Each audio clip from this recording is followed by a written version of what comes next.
soldiers, sailors, and airmen of the Allied Expeditionary Force, you are about to embark upon a great crusade towards which we have striven these many months. The eyes of the world are upon you. Hopes and prayers of liberty-loving people everywhere march with you. Hi, I'm Dennis Weiss for Eagle Communications. I'm here with Major O'Donnell, who comes from the Big Red One, and you're here at the Eisenhower Presidential Library because in just a little while you're going to do a very special thing here. Tell me about it. That's correct. I'm actually going to be portraying General Eisenhower, and I will be reading the Order of the Day, which basically he read to all the soldiers via radio, and then the soldiers were provided a handwritten copy before they landed on the beaches on D-Day. And doing that at the Remembrance Ceremony at Friday morning, right? That's correct. That's very special. You're a lucky guy. It is extremely special. It means a lot to me.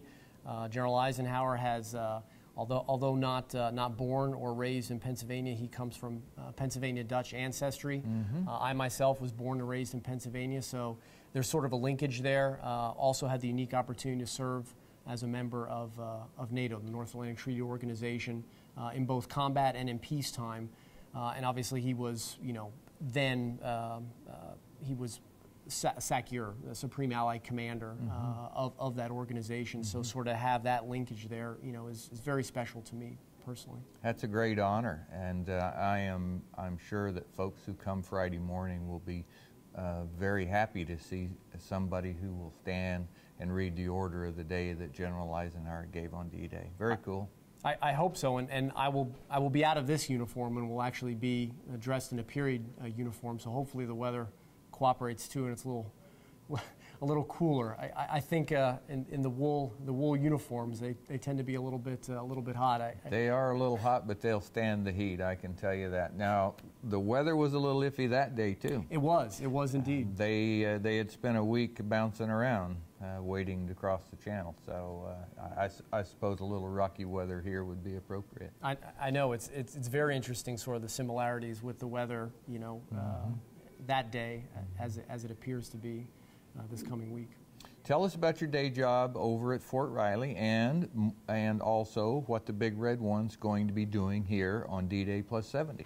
So I'm the Deputy Public Affairs Officer for the 1st Infantry Division, which is actually the nation's first division in the Army, one of the oldest, most storied divisions.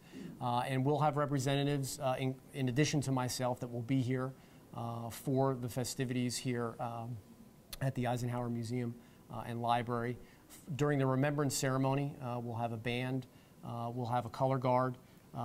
Some of our general officers will actually take part in the wreath-laying ceremony during that larger Remembrance Ceremony. And then our band will also perform a Sunset Symphony the next night, Saturday evening. So everyone will come out and to hear them. And it's by donation, so everyone is invited certainly to come out and see them and to see us at the Remembrance Ceremony. It's so very cool for me, and I know as I look at other people's faces, they feel the same way. To see the Big Red One's band here, they are always welcome, and folks so enjoy what they bring.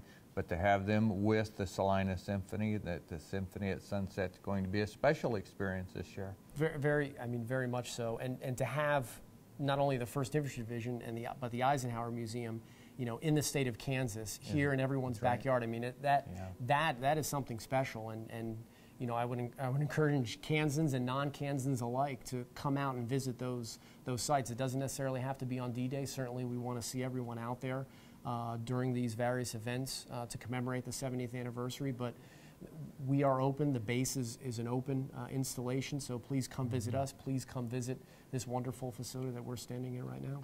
You being an active member of the military certainly have a better perspective on this than I, but in corporate America, I look at when we work on planning and work on things that we think are big, and we spend a lot of time and we think of how much work that was, and we roll out a plan and we go execute it. Simply nothing compared to what was arranged to invade the mainland on D-Day. Not even a portion of anything that's ever been done in corporate America would come close to that adventure, if you will. I've heard it said it's the biggest organization, the biggest plan, the biggest operation that mankind's ever conducted. I mean, that many number of ships, that many number of personnel, that many number of equipment, not to mention just the meals. I think it was something like 60 million K rations or something like that, you know, to support all the troops in sort of the early hours of that day. I mean, it's staggering. Certainly, I've never been a part, you know, and I've been to combat with the 1st Infantry Division and with some other divisions, but we've never conducted any sort of operations on that scale. So even being a part of the Army, it's hard for me to really grasp the large nature of such an operation. You know, folks watching at home, we're inviting them to come to D-Day Plus 70 and on Friday and Saturday, and it'll be a tremendous event. You know, but as we talk about the D-Day invasion itself, that sounds a lot like war, and it was a lot like war because it was war. But World War II and Eisenhower and his leadership from general to president is where the world turned from purely war to war and reconstruction to create peace through prosperity. And what a legacy Ike left us. Thank you for coming to talk to us today, and thanks for coming to represent General Eisenhower at the Remembrance Ceremony. I think it's going to be very cool. I think so too. Thank you for having me. Major Marty O'Donnell. We'll see you Friday morning. Thank you. Come and see us.